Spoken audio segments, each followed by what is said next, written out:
have Dominique Fishback with us. Thank you for joining us today. Yay, thank you for having me. I'm very excited.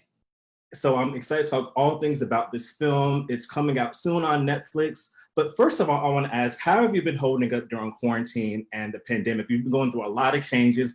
Hollywood has been upended. How's all of that been going for you? Well, luckily enough, I'm from Brooklyn, from New York, and my family is in Brooklyn. So I did spend the first couple of months with my mom and my sister at my mom's house. So that was really nice. And now I'm back home and I'm getting a little bit more grounded. Super excited to talk about Project Power. But I will say, originally I was kind of concerned. I'm like, everything was happening with George Floyd, Breonna Taylor, the pandemic. Like, how do you go and talk about like a movie? You know what I'm saying? Like, how do you go and do that? But then a lot of my Black artist friends reminded me that our success and our joy is a part of the resistance. Yes. And so if that's the case, then this also contributes to our narrative and you know, Black power. Mm-hmm. And you know, also we're dealing with the film that's also pretty topical. Like it's timely and it kind of fits in with a lot of what we're going through right now, to be honest.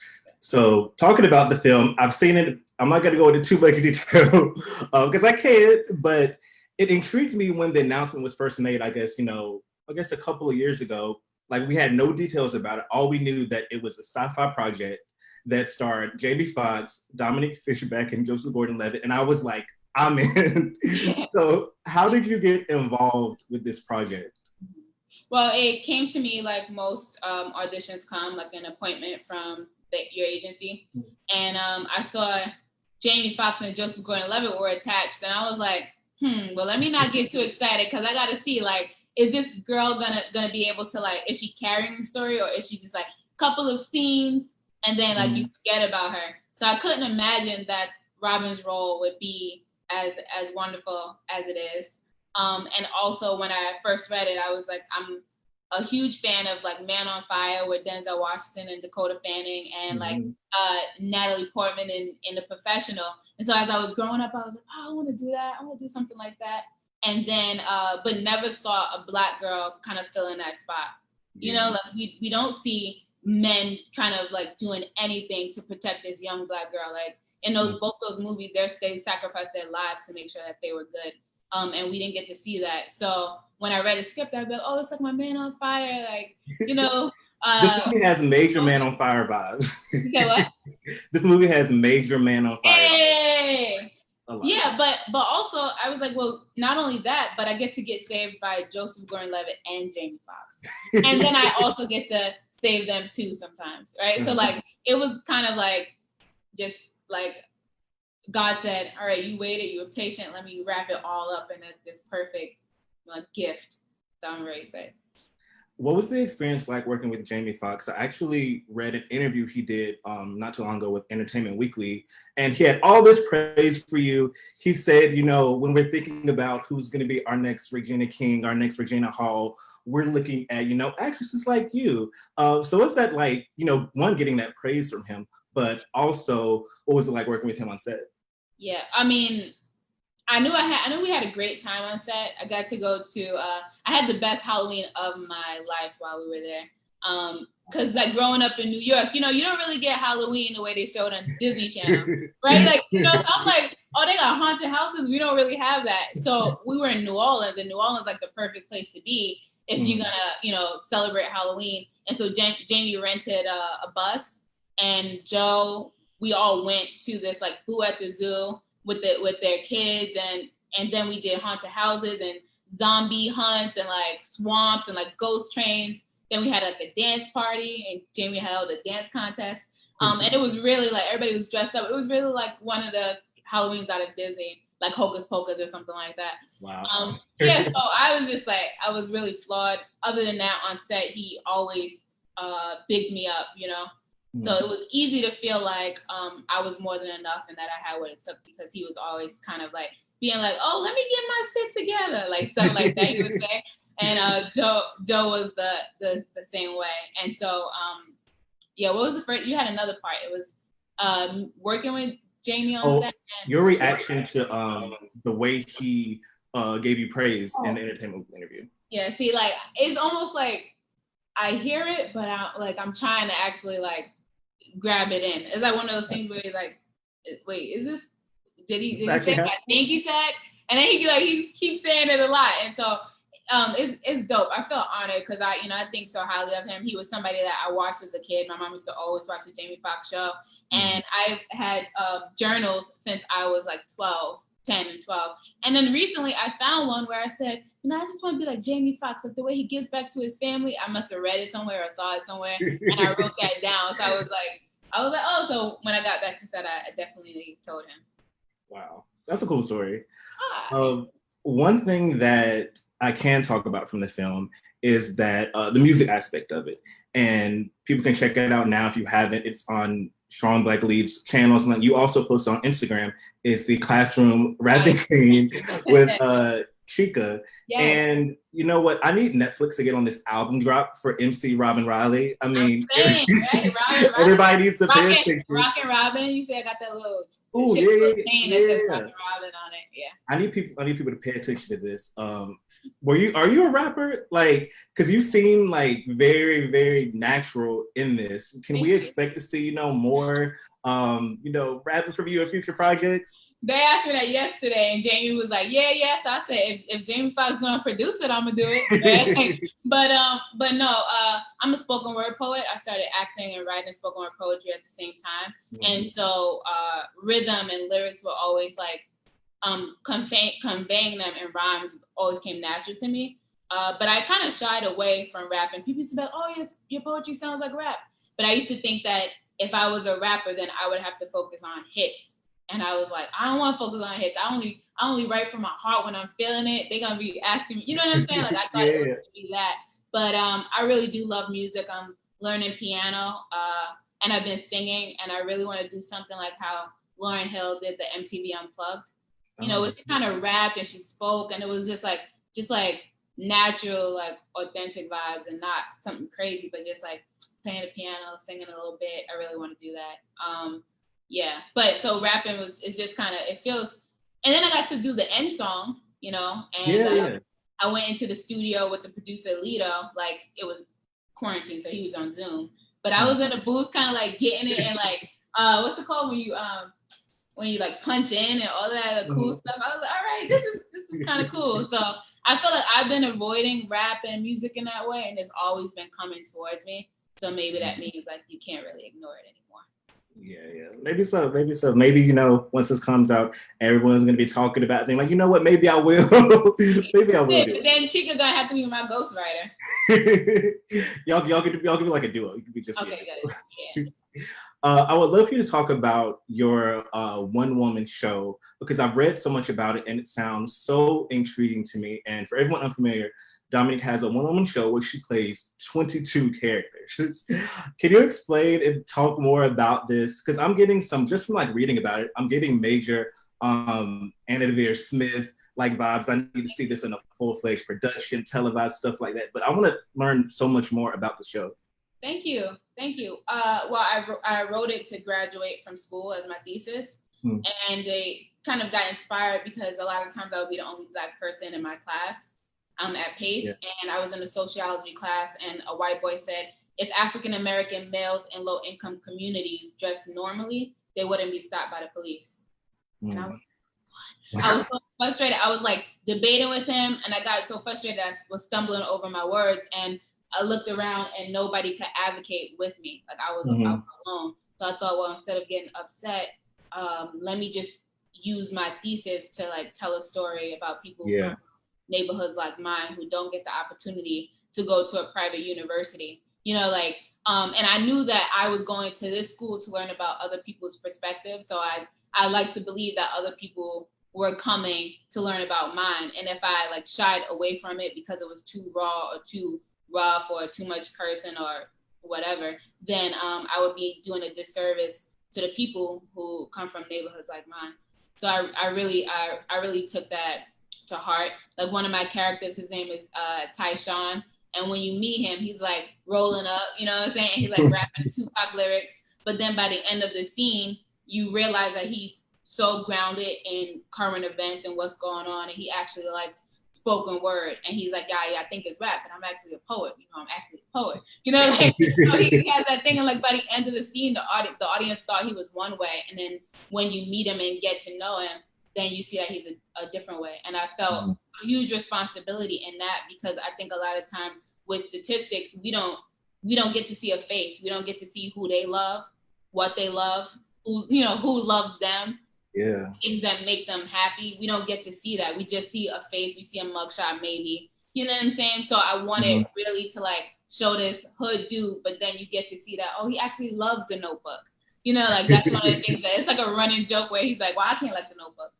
And I got that from my cousin Juice, who one time he mentioned I'm a huge romantic, right? And he mentioned he mentions The Notebook, and I was like, and he was like, well, I can't like The Notebook. So I said, I'm using that. So I wrote that as my thesis to graduate, and it is pretty much about the destruction of Black identity in America. It has two sides. It has a slave side and a modern day side, and they parallel to show comparisons. And like a running quote is one by a man named Kumasi from Crips and Bloods Made in America. It's a documentary where he said part of the mechanics of oppressing people is to pervert them to the extent that they become the instruments of their own oppression.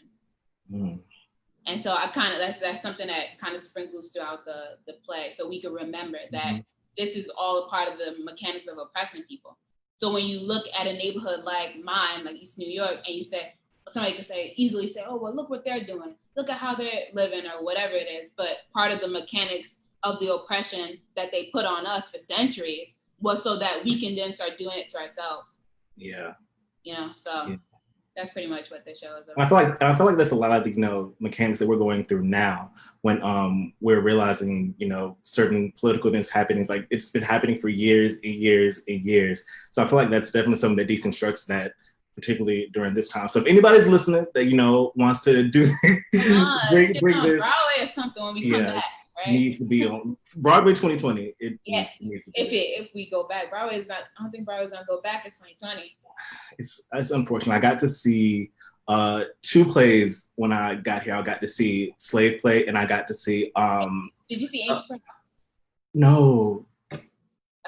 But I wanted to so bad.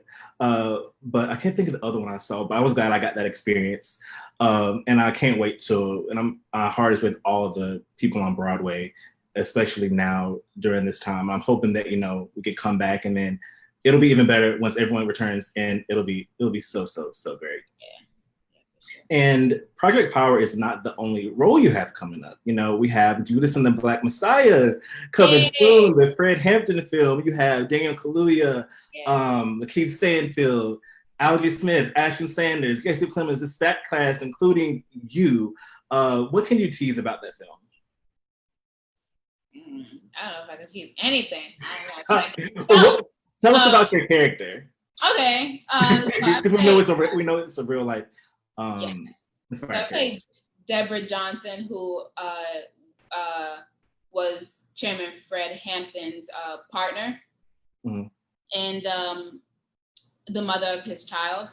And I guess I could just speak from when I knew about the role. Shaka King, the writer-director, we met for lunch, and he said, I wrote this role with you in mind. He said one of those, and I was like, he said, you mean like it's for me? And then I was like, and it was like kind of, I think it might have been like over a year out from when we shot it. So it was like the first meeting, and I'm not trying to get my hopes up, right? Because I'm like, but you mean like Warner Brothers gotta like confirm, like somebody else gotta confirm. So I was like a little bit nervous about that, but he said, read the script, and I said, okay. And I gave him all of the notes of the things that I loved. And then I said, I had two little thoughts, but I don't want to overstep. So let me know. And he's like, no, you'll be playing her. You can't overstep. And so really the main thing that I want to talk about right now that I know I could talk about is like how amazing Shaka King is. Like, I'm so glad that people are going to get to know who he is. I want to direct one day, and the way that how attentive he was to me and everyone around, and while he had all of these things moving, while I'm such an actor where I have like I have questions. I want to be like, but can we do this? But why won't we? I'm like one of those directors. I'm one of those actors, and he's the type of director is like, yeah, like he hears you out, but then if it's something that he feels strongly the opposite way, he'll be like, oh, but I think it's this, and here's why. Like, and no, a director, they don't owe you that. They don't owe you to say, here's why I think, but it becomes a dialogue. And so I was just so fortunate and so blessed to like be a part of this project with this amazing cast. These people are my family. I love them so, so much. Like, I mean, you hear that a lot, but this experience was out of this world for me. And shout out to you, because not many people can say they have like 2 highly anticipated films coming out. And also at a time where, we're like eager for new content. Like, people are going to be watching Project Power because they want to escape from what's going on. And it's just so great that you're a part of such impactful projects during this time. I appreciate you. Thank you. And like literally we finished filming both of those. I went from doing Robin 1 month, and then the next, like literally one day, and then flying to Cleveland to Deborah, so that was like a quick turnaround, but it was like last year, and we shot up until like around Christmas. So we really missed the moment where things got shut down and we weren't able to finish. So I feel so fortunate that both these projects were able to be finished. Yeah. One of our viewers, I can't remember if it was on Instagram or Twitter, did not want us to forget the fact that you were so, so incredible in The Deuce on HBO.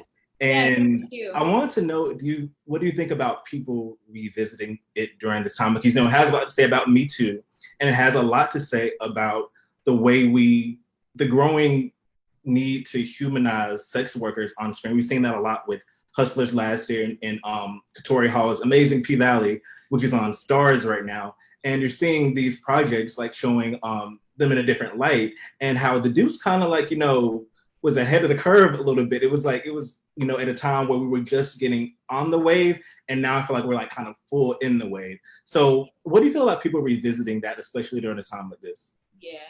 I mean, I think the magic about like David Simon's work is that it does like transcend time, and it doesn't get outdated. You can watch The Wire and be like, oh, that wasn't like a year ago. That was, it still has that relevance. And I feel like The Deuce will have that too, even though it's in the 70s.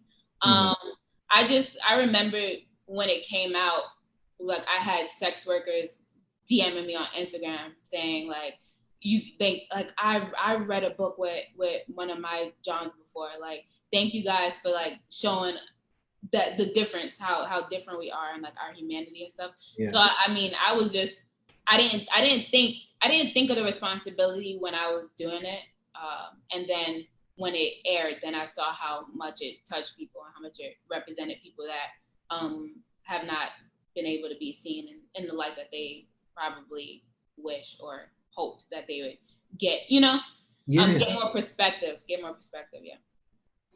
And, we have a lot of time on our hands now because of quarantine. What advice would you give to aspiring Black creatives like actors, directors, writers who are working on their craft during the pandemic? See, normally I would say write, but everybody kind of knows that now. It's like, you have to write your own stuff.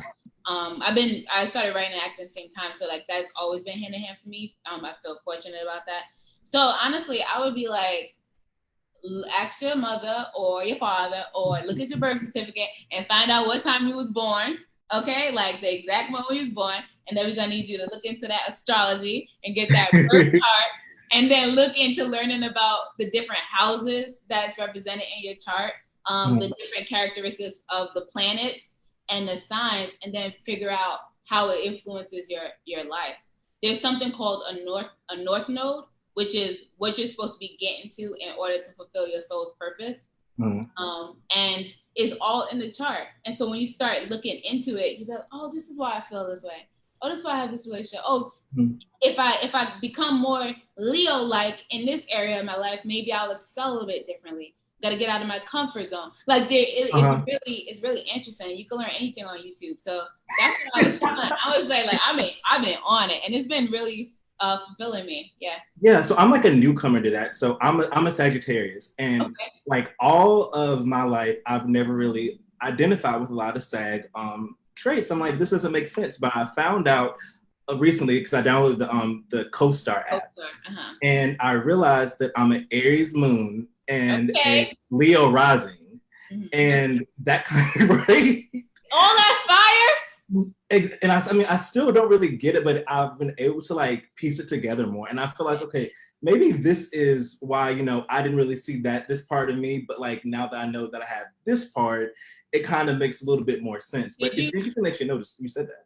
Yeah, did you look into your moon though? Because like CoStar is really cool, but when you start like looking on YouTube and just be like, moon in Aries, and you start listening to what these people saying, you might get a better, I'm gonna have to do that. Yeah, if you're thinking about in relationship, like the planet Venus is like representing how you love and what you're attracted to and all kind of stuff. So maybe it has a placement that is like really prominent in your life. And so that's why you might feel more if your Venus is in like Sagittarius as well. You might feel more Sag in a way, or you say you don't feel that fiery. So maybe your Venus is in Cancer, and so maybe you're more emotional. Then you'll find something to tap into. I was just like, I know I have a water somewhere. I'm gonna like, I'm gonna dig it up, and I'm gonna find it because I don't think I'm. You don't have to let me know. You have to let me know.